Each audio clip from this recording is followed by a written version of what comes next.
شیخ عبد القادر جیلانی سے کسی نے دریافت کیا کہ ہم اللہ کی راہ میں کس کو دیں، کیونکہ ہمیں نہیں پتہ چلتا کہ کون مستحق ہے اور کون غیر مستحق۔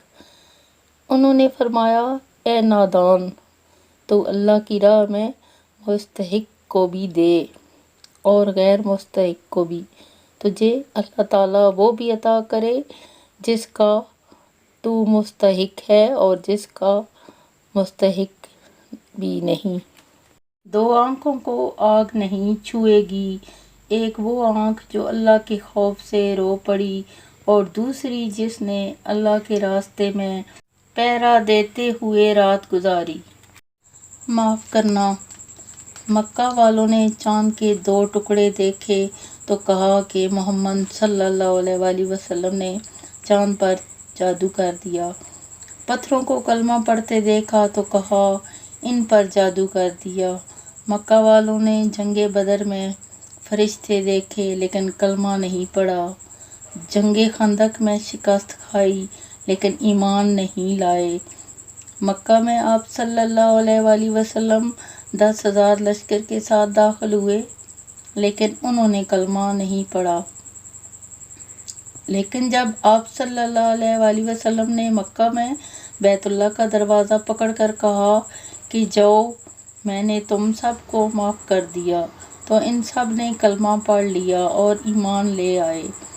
یہ معاف کرنا اتنا بڑا عمل ہے، افسوس ہم نے اس کو اپنی زندگیوں سے نکال دیا ہے۔ اپنی ذات کو گھمنڈ و انا سے باہر نکال کر اپنے شفاف وجود کو ہتھیلی پر رکھنے کا کام انسانیت اور روحانیت ہے۔ حق بات کی پہلی نشانی ہے، اس کی ہمیشہ مخالفت ہوتی ہے، جس کی کوئی مخالفت نہیں، وہ قطعاً حق نہیں۔ سچ بولنے والا دشمن جھوٹ بولنے والے دوست سے بہتر ہے۔ کچھ لوگ جب روتے ہیں تو اس لیے نہیں کہ وہ کمزور ہوتے ہیں، بلکہ اس لیے کہ مضبوط رہتے رہتے تھک جاتے ہیں۔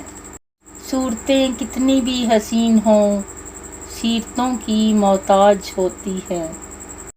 ٹھوکر بھی انہی کو لگتی ہے جنہیں رب نے تھاما ہوتا ہے۔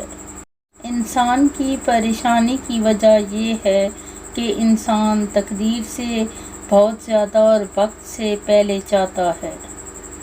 خوبصورتی کی کمی کو اخلاق پورا کر سکتا ہے، مگر اخلاق کی کمی کو خوبصورتی پورا نہیں کر سکتی۔ حضرت محمد مصطفیٰ صلی اللہ علیہ وآلہ وسلم نے فرمایا، جو جھوٹ بول کر لوگوں کو ہنسائے اس کے لیے سخت عذاب ہے۔